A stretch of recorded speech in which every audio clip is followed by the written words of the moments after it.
Então, nós estivemos estudando já até a sexta trombeta, fim do capítulo 9. E hoje nós vamos entrar no capítulo 10 e talvez um pouquinho do 11, se der tempo. Então, nós vamos ler o capítulo 10, Apocalipse capítulo 10, versículo 1. Vi outro anjo forte descendo do céu, envolto em nuvem, com o arco-íris por cima de sua cabeça, o rosto como o sol e as pernas como colunas de fogo. Tendo na mão um livrinho aberto, pôs o pé direito sobre o mar e o esquerdo sobre a terra. E bradou em grande voz como ruge um leão, e quando bradou, desferiram os 7 trovões as suas próprias vozes. Logo que falaram os 7 trovões, eu ia escrever, mas ouvi uma voz do céu dizendo: guarda em segredo as coisas que os 7 trovões falaram, e não as escrevas. Então o anjo que vi em pé sobre o mar e sobre a terra, levantou a mão direita para o céu, e jurou por aquele que vive pelos séculos dos séculos, o mesmo que criou o céu, a terra, o mar e tudo quanto neles existe, já não haverá demora, mas nos dias da voz do 7º anjo, quando ele estiver para tocar a trombeta, cumprir-se-á então o mistério de Deus, segundo ele anunciou aos seus servos, os profetas. A voz que ouvi, vinda do céu, estava de novo falando comigo e dizendo: vai e toma o livro que se acha aberto na mão do anjo em pé sobre o mar e sobre a terra. Fui, pois, ao anjo, dizendo-lhe que me desse o livrinho. Ele então me fala: toma-o e devora-o. Certamente ele será amargo ao teu estômago, mas na tua boca doce como mel. Tomei o livrinho da mão do anjo e o devorei, e na minha boca era doce como mel. Quando, porém, o comi, o meu estômago ficou amargo. Então me disseram: é necessário que ainda profetizes a respeito de muitos povos, nações, línguas e reis. Vamos parar um pouquinho aqui, e se o tempo nos permite, nós vamos então entrar um pouquinho no capítulo 11. Então, nós vemos aqui uma interrupção entre a sexta trombeta e a última, a 7ª, que só vai ser tocada no capítulo 11, versículo 15. Os irmãos podem olhar capítulo 11, versículo 15, quando a 7ª trombeta é tocada. Então, nós temos aqui, mais uma vez, um pequeno parêntese na sequência cronológica dos acontecimentos, dos juízos que vão cair sobre a terra. Então, capítulos 10 e 11, até o versículo 14, faz mais um parêntese, o segundo parêntese do livro, onde nós vamos achar informações sobre outros personagens e eventos notáveis que aparecerão durante a tribulação. Assim como no caso do primeiro parêntese que nós já vimos no capítulo 7, onde fala sobre aqueles grupos de salvos, judeus e gentios, durante o período de tribulação, e que depois disso deu sequência, continuação, nos juízos, né, com as outras trombetas que seguiram. Da mesma forma, agora nós temos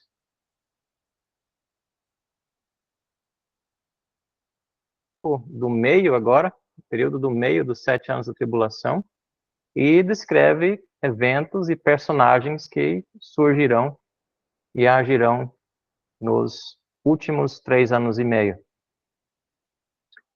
Então, agora, nesse capítulo 10, existe um objeto interessante que aparece aqui, que é esse livrinho. Nós vamos olhar rapidinho, versículo por versículo. É um capítulo muito pequeno, então vai ser bem rápido. E nós vamos poder também entrar um pouquinho no capítulo 11. A primeira dificuldade que aparece aqui no capítulo 10 e versículo 1 seria identificar quem é esse outro anjo forte. Muitos pensam que é o Senhor Jesus Cristo por causa da descrição da sua grande glória e autoridade. O arco-íris que aparece aqui certamente nos lembra do trono de Deus que vimos no capítulo 4, né? E também o rosto descrito aqui como o sol nos lembra da glória que João viu do rosto do Senhor Jesus Cristo no capítulo 1, versículo 16. Porém, no capítulo 5, nós já vimos no versículo 2 um anjo forte, né? Capítulo 5, versículo 2. Vi na mão direita daquele que estava sentado no trono um livro escrito por dentro e por fora, de todo selado com 7 selos. Vi também um anjo forte que proclamava em grande voz: quem é digno de abrir o livro e de lhe desatar os selos? Então, sem dúvida, esse anjo que aparece aqui é um outro, porque aparece a expressão outro anjo forte.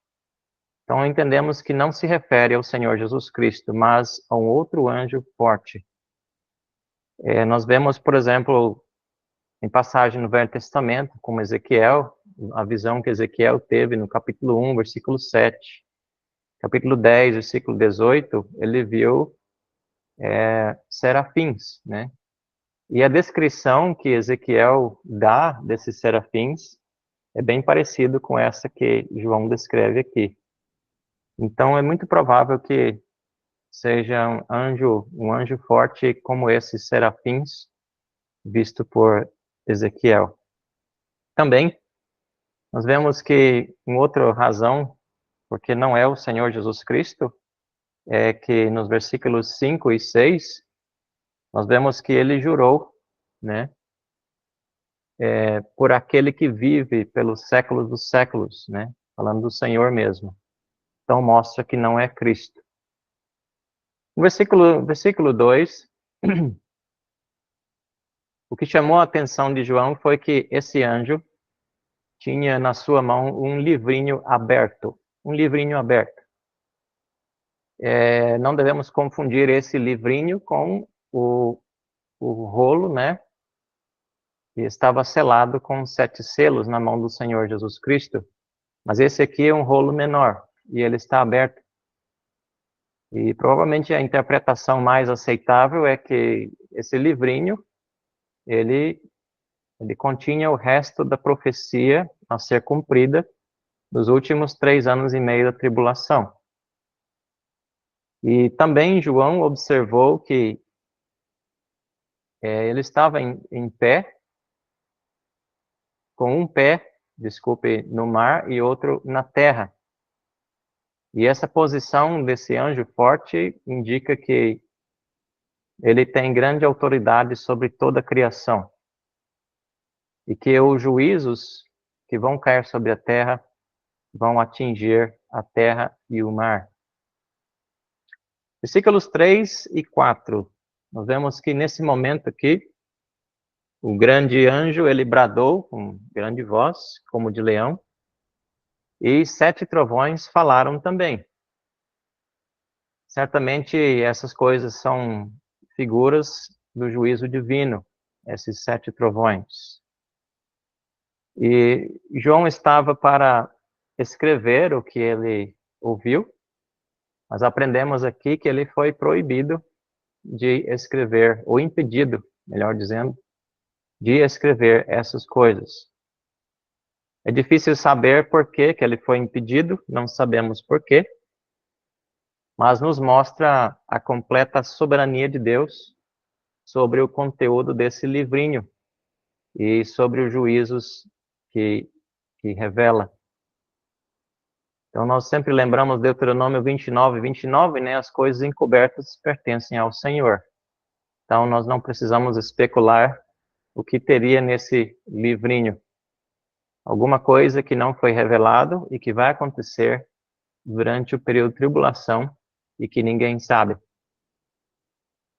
Nos versículos 5 a 7, esse anjo levantou sua mão direita ao céu na atitude de jurar solenemente, e ele jurou pelo nome do Deus eterno, Criador do céu e da terra, do mar e tudo quanto neles existe, dizendo que não haverá demora, não haverá demora, já não haverá demora, mas nos dias da voz do sétimo anjo, quando ele estiver para tocar a trombeta, cumprir-se-á então o mistério de Deus, segundo ele anunciou aos seus servos, os profetas. Então, essa frase que ele diz aqui é muito importante entender, quando ele diz já não haverá demora, porque isto mostra que realmente nós estamos aqui estudando eventos relacionados ao fim já desse período da tribulação. Agora que ainda tem muito conteúdo pela frente, e vários, outro parêntese grande também, mas todo esse conteúdo que está para frente, ele cronologicamente encaixa dentro dessa época aqui, da sétima trombeta também, quando vai se derramar as 7 taças bem no finzinho do período da tribulação. Então, essa expressão já não haverá demora mostra que esses eventos estão direcionados ou relacionados ao período do fim da tribulação. E ele diz aqui que quando a sétima trombeta for tocada, então se cumprirá o mistério de Deus, que ele anunciou aos seus servos, os profetas. Então, o que é esse mistério de Deus? O que se refere esse mistério? Esse mistério aqui, embora ele possa também envolver os juízos que não foram revelados e que vão cair sobre a terra nesse período, mas em especial ele diz respeito ao reino do Senhor Jesus Cristo aqui na terra, quando o Senhor Jesus Cristo vai reinar como Rei dos Reis por 1000 anos, de acordo com as profecias do Antigo Testamento. Veja que ele disse aqui, cumprir-se-á então o mistério de Deus, segundo ele anunciou seus servos, os profetas. Vira rapidinho para quando a sétima trombeta for tocada, no capítulo 11, versículo 15, e veja as vozes dizendo: o sétimo anjo tocou a trombeta e houve no céu grandes vozes dizendo: o reino do mundo se tornou de nosso Senhor e do seu Cristo, e ele reinará pelos séculos dos séculos. Então esse é o mistério que Deus revelou aos seus servos, os profetas. A vinda do Senhor Jesus Cristo para esse mundo e o seu reino aqui na terra. Essa é a chamada a dispensação da plenitude dos tempos. Vamos olhar rapidinho para Efésios. Quando Paulo menciona esse tempo em Efésios, capítulo 1, versículo 8. Efésios, capítulo 1, e versículo 8.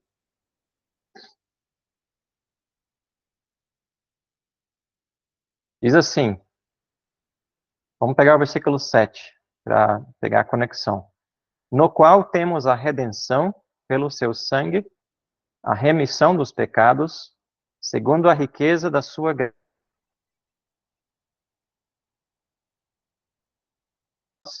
em toda sabedoria e prudência, desvendando-nos o mistério da sua vontade, segundo o seu beneplácito que propusera em Cristo, de fazer convergir nele, na dispensação da plenitude dos tempos, todas as coisas, tanto as do céu como as da terra. Então, essa expressão, a dispensação da plenitude dos tempos, é uma frase usada para o milênio.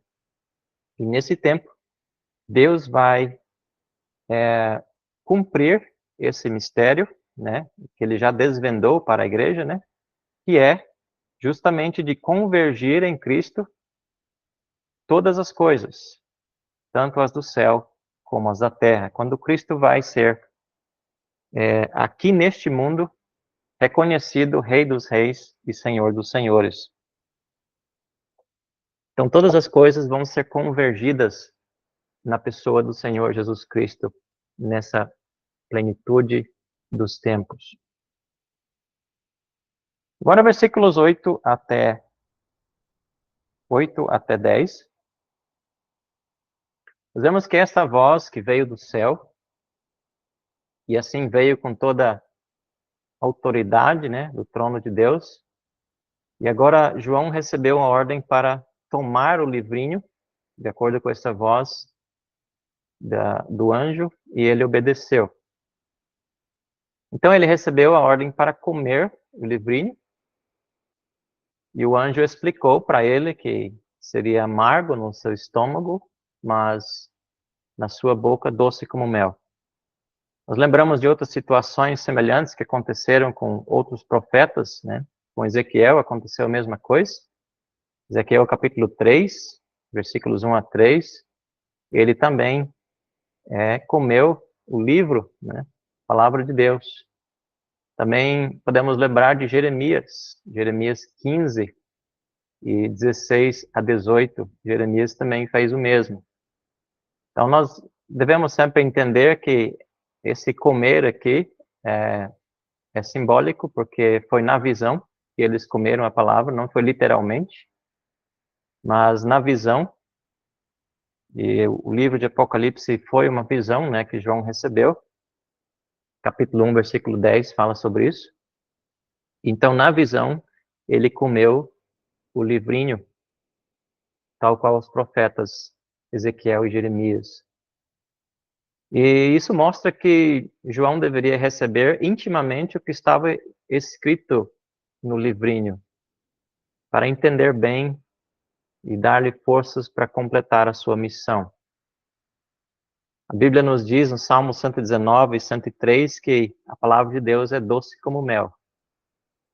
Mas depois que ele comeu e entendeu a mensagem solene que estava escrito nesse livrinho, então João sentiria muita tristeza pelos habitantes da terra, especialmente pelo seu povo Israel, em saber o que estava por vir. Então nós vemos aqui que isso representa, esses sentimentos que João teve, representa um pouco do conteúdo que, por certo, estava escrito nesse livrinho, embora não sabemos os detalhes. E o versículo 11, ele diz, é necessário que ainda profetizes a respeito de muitos povos, nações, línguas e reis. Então, o capítulo termina com uma palavra de encorajamento para João, depois que ele absorveu a palavra, ele recebeu essa palavra de encorajamento do céu através do anjo. E nós vemos aqui que era necessário isso nesse tempo para João, porque certamente, como ele ainda estava no seu corpo físico, né, ali na ilha de Patmos, e esta visão foi bastante longa, então certamente ele sentiria cansaço, né, e quem sabe até sono, né, e ele precisava então de alento e lucidez, porque ainda tinha muitas coisas para ele escrever até completar o livro de Apocalipse. E o grande clímax do livro estava agora aproximando e exigia todas as suas forças físicas, mentais e espirituais. Então, esse pequeno capítulo 10 aqui, embora não nos revela muita coisa, mas foi dado mais para o bem-estar, digamos assim, físico e espiritual do próprio apóstolo João, nesse momento tão importante da revelação. Vamos agora entrar para o capítulo 11, onde temos bastante tempo, e vamos ver até onde conseguimos alcançar. Nós vamos ler, não o capítulo inteiro, mas partes, por causa do nosso tempo, e então a gente vai de acordo com o horário. Então vamos ler agora capítulo 11, e vamos ler até o versículo 6. Até o versículo 6. Apocalipse 11, de 1 a 6.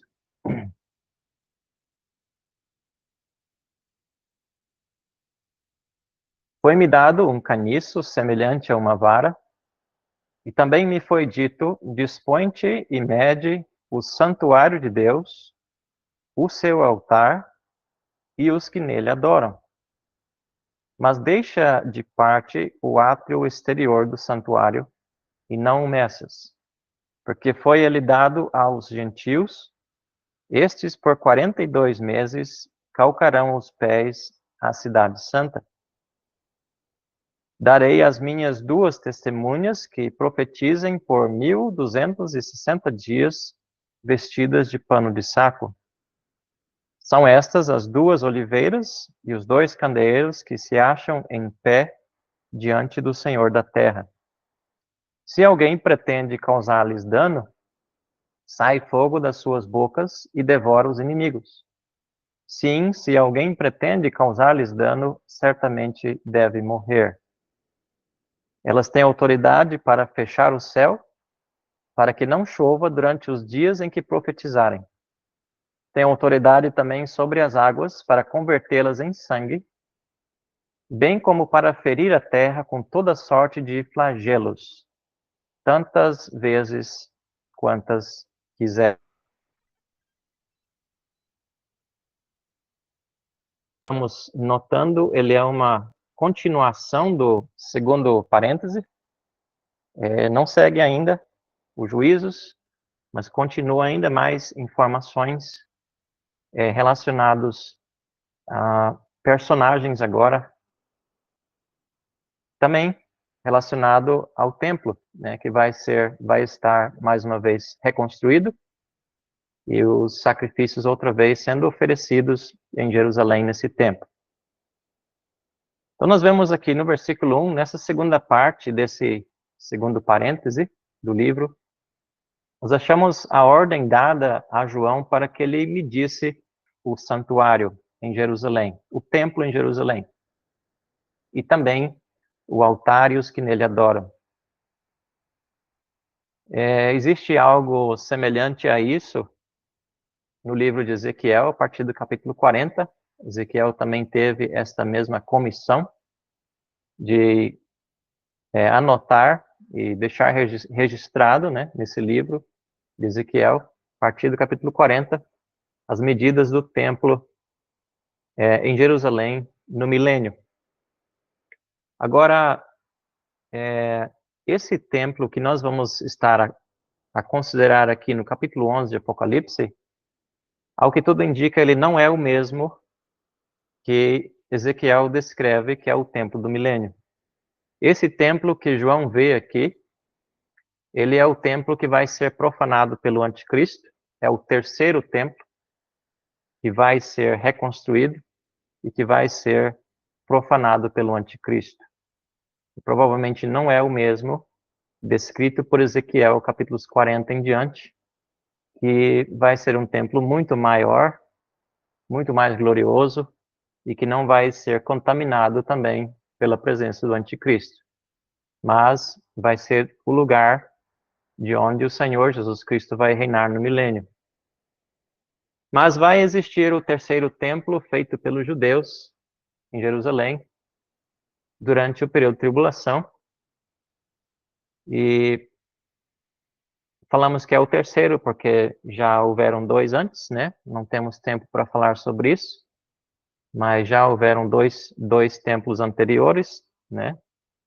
E agora não tem mais templo em Jerusalém, há muitos séculos, né? Desde o ano 70, quando foi destruído pela última vez por Roma, né? Liderado por Tito, não tem mais templo ali. E ali no lugar está a mesquita árabe dos muçulmanos. E aquela mesquita, de alguma forma, vai ter que sair dali, vai ter que ser removida, não sabemos como. Mas seja por terremoto, ou seja por questões políticas ou guerras, aquela mesquita dos muçulmanos vai ter que sair do Monte Santo, em Jerusalém, e ali no Monte Moriá vai ter que ser reconstruído um novo templo, que é esse que está sendo visto aqui por João. Os judeus, eles já têm planos, né? Os irmãos sabem disso, os irmãos acompanham sempre notícias de Israel e sabem, né, que os judeus, eles já têm planos e modelos desse novo templo que eles pretendem brevemente começar a reconstruir. E eles têm todos os seus móveis preparados também, inclusive as vestimentas dos sacerdotes e também do sumo sacerdote. O candelabro de ouro está pronto em praça pública, dentro de uma caixa de vidro, para que todos vejam, aguardando o momento também para ser colocado nesse novo templo que eles planejam construir. E certamente com as tecnologias que tem hoje, eles irão reconstruir esse templo rapidamente, em um pequeno espaço de tempo. Esse templo na tribulação, como nós já vimos estudando em Daniel capítulo 9, ele é mencionado no versículo 27, né? Naquele versículo que estudamos, onde diz que o anticristo ele vai fazer cessar o sacrifício. Ali está se referindo a esse templo descrito aqui por João, em Apocalipse capítulo 11. Também o Senhor Jesus Cristo falou a respeito desse templo em Mateus capítulo 24 e versículo 15, justamente mencionando Daniel 9 e 27. Também nós já temos estudado isso, né? Mateus 24 e versículo 15. Quando, pois, virdes o abominável da desolação, de que falou o profeta Daniel no lugar santo, isso é, dentro do templo. Quem lê, entenda. Então, os que estiverem na Judéia, fujam para os montes. O abominável da desolação, de que falou o profeta Daniel no lugar santo. E também, nós já vimos como que Paulo ele falou sobre esse templo na segunda carta aos Tessalonicenses, capítulo 2 e versículo 4. Só para nós relembrarmos, refrescar a memória, né? 2 Tessalonicenses, capítulo 2 e versículo 4.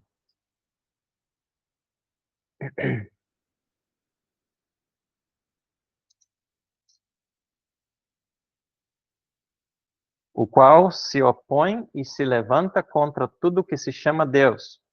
Está falando aqui sobre o homem da iniquidade, né? Fim do versículo 3.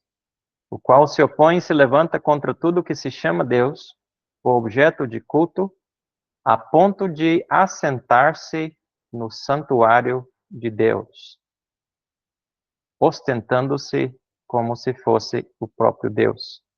O santuário de Deus aqui é esse templo descrito por João. Então, voltando aqui para o nosso trecho, quando é dito para João medir o santuário, certamente é um ato simbólico que representa Deus tomando posse do seu lugar, da sua casa outra vez, né? No fim dos tempos dos gentios, né? De acordo com Lucas 21 e 24.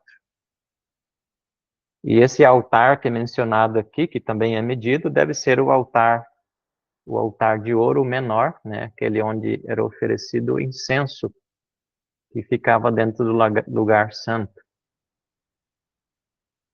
Agora, no versículo 2, uma coisa interessante que aparece é que João foi impedido de medir a parte exterior. Nós vemos um impedimento no capítulo 10, né? Ele foi impedido de escrever aquilo que estava no livrinho. E aqui no capítulo 11, versículo 2, ele foi impedido de medir a parte exterior, que era o átrio do templo. Certamente porque ainda estava sendo contaminado pelos gentios. Como diz aqui, não meças, porque ele foi dado aos gentios, estes por 42 meses calcarão os pés à cidade santa. Então, isso mostra que, embora que vai ser oferecidos sacrifícios no templo, mas a parte de fora vai estar contaminado pelos gentios e pelo anticristo, né? E somente no fim dos 42 meses, isso é os mesmos 3 anos e meio finais da tribulação, então o átrio ele voltará ao Senhor e ao seu povo fiel, somente na segunda vinda de Cristo.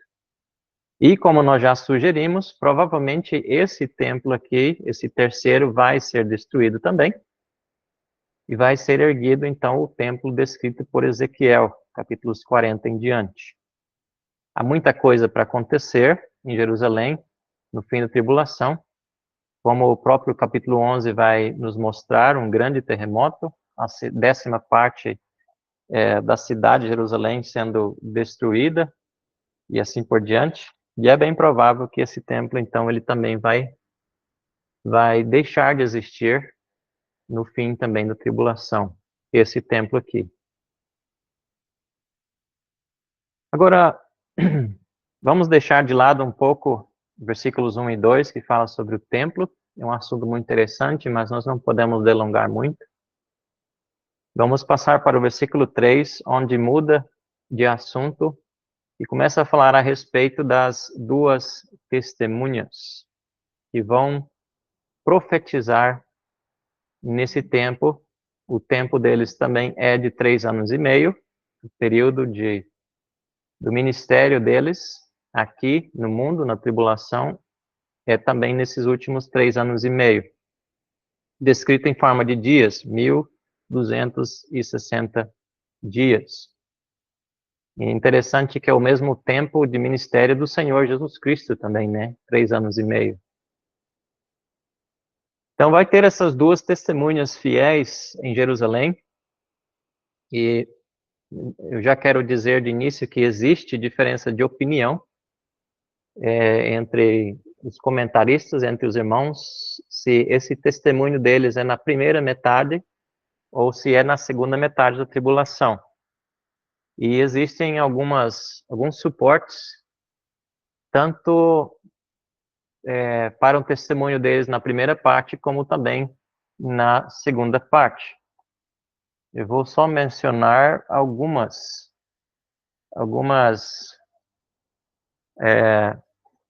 sugestões aqui. Alguns sugerem que o testemunho deles é nos primeiros 3 anos e meio por causa dos seguintes pontos. Versículo 7 fala sobre a besta que surge do abismo. E aqueles que defendem que eles vão testemunhar nos primeiros 3 anos e meio, ligam isso com o versículo 7, dizendo que o anticristo acabou de surgir.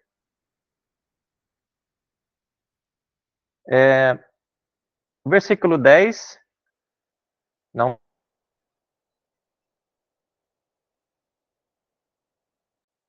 Fala-se de uma alegria no mundo por causa da morte deles, quando a besta vai matá-los. Então, alguns sugerem que não coincidiria com o fim da tribulação, essa calma no mundo e eles trocando presentes e se alegrando. Mas acham que isso combina mais com a metade da tribulação, ou seja, o ministério no meio da tribulação, desculpe. Também no versículo 13, nós vamos poder ver que quando eles morrem e eles vão ressuscitar, né? Então vai acontecer um grande terremoto e a 10ª parte de Jerusalém vai ser destruída. Então aqueles que sugerem que o testemunho deles afirmam isso, que não chamaria muita atenção um terremoto no fim da tribulação, mas no meio da tribulação, sim. Agora, aqueles que sugerem que o ministério deles começa no meio da tribulação e termina no final, ou seja, eles vão ministrar durante os últimos 3 anos e meio, a base para essa sugestão é que segue, né, a ordem cronológica nesse parênteses, né, porque nós estamos vendo aqui coisas relacionadas ao meio da tribulação, então ele encaixa na ordem cronológica. E também quando diz que eles, como lemos no versículos 5 e 6, versículo 6, eles têm autoridade para fechar o céu para que não chova durante os dias em que eles profetizarem. Então, se não vai chover nesse tempo em que eles estão profetizando, então encaixa mais com o fim da tribulação, os últimos 3 anos e meio. Porque é muito grave, né? Não ter chuva na terra é muito grave. Então, por causa disso, aí existe apoio nesse sentido. Eu, particularmente, prefiro entender que eles vão testemunhar do meio para o fim. Mas é somente uma sugestão particular. Então, eles vão, então, profetizar durante esses 3 anos e meio. E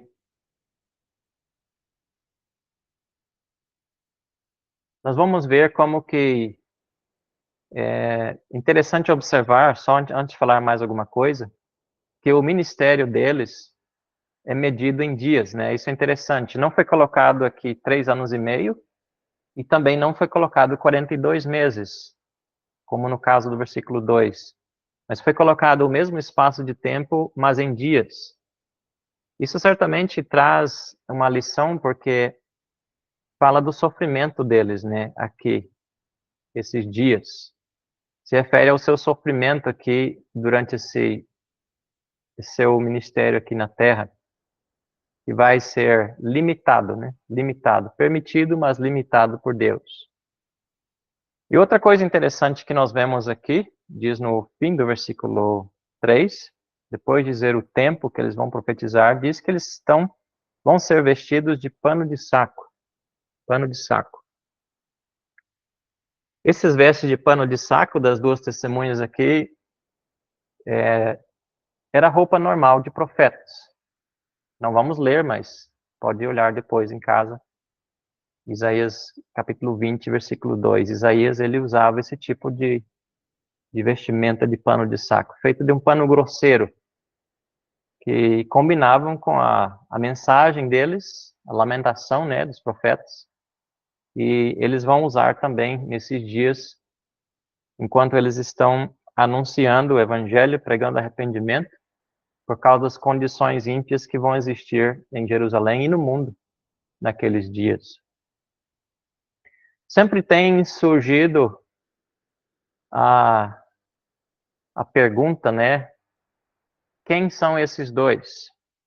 Quem são esses dois? Versículo 4. E a única coisa que nós podemos afirmar desse versículo é que são 2 homens, e eles são comparados aqui, figurativamente, a 2 oliveiras. Isso nos lembra de Zacarias capítulo 4, eu quero ler essa passagem, Zacarias 4, versículo 11, rapidinho, temos pouco tempo hoje. Zacarias capítulo 4, embora que não se refira aqui a eles, né, se refere a outros 2 servos de Deus que já viveram no passado, mas a ilustração é interessante, a comparação, né? Zacarias capítulo 4, versículo 11.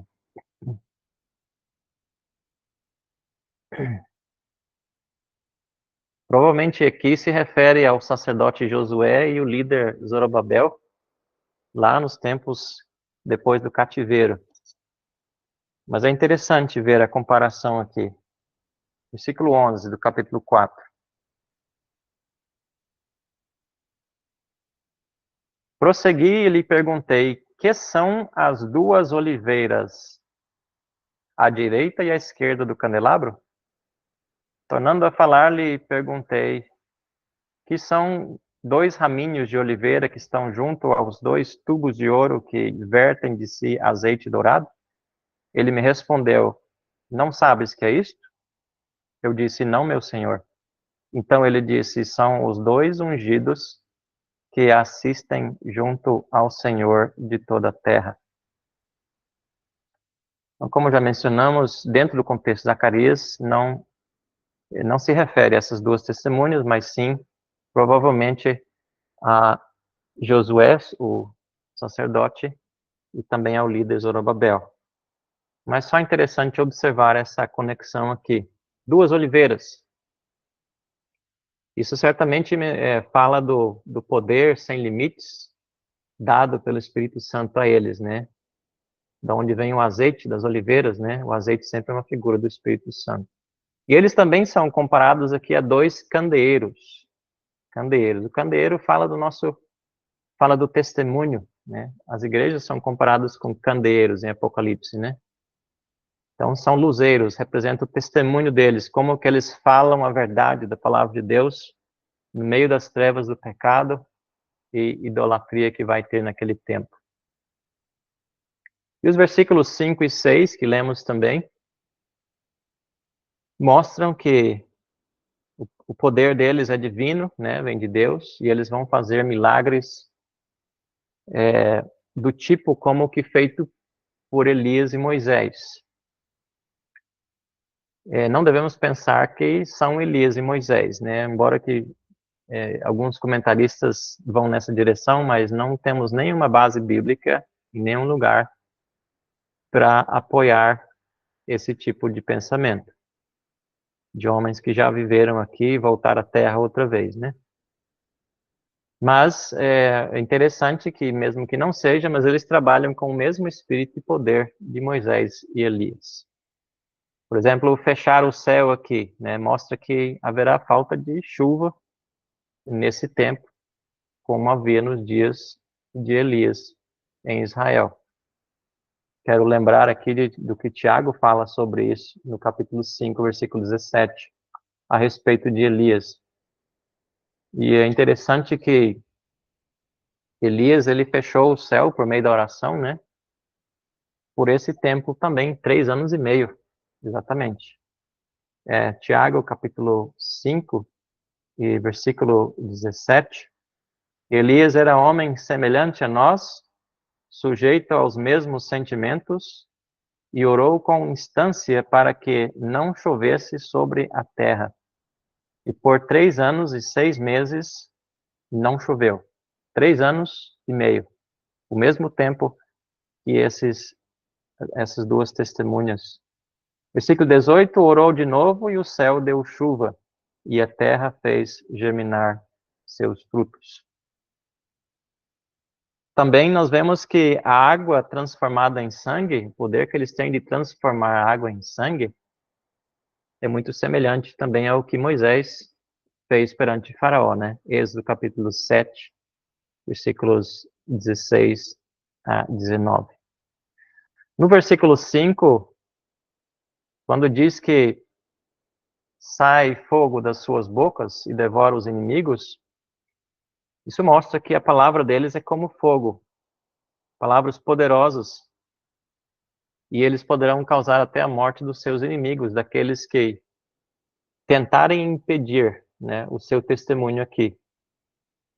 Nós lembramos várias vezes, por exemplo, no caso do apóstolo Paulo, quando ele deparou com pessoas incrédulas que queriam impedi-lo de pregar o evangelho.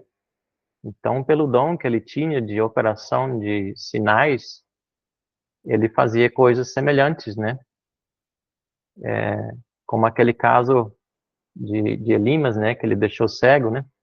E assim por diante. Então, essas duas testemunhas aqui, elas vão ter poder pela palavra de causar até a morte dos seus inimigos. Se alguém pretender causar-lhes dano, certamente deve morrer. E nós temos já 9 horas. Eu acho que é suficiente para hoje, porque se nós continuamos, então a gente vai ter que levar até o fim, e aí vai estender até 9h30. Então eu quero deixar um pouquinho de tempo para que os irmãos possam comentar em cima daquilo que nós temos estudado hoje à noite, no capítulo 10 e 11 até o 6. Os irmãos também podem comentar um pouco mais para frente, versículos 7, 9, mesmo que a gente vai voltar em cima disso, na permissão do Senhor, no outro estudo. Então, eu termino hoje aqui.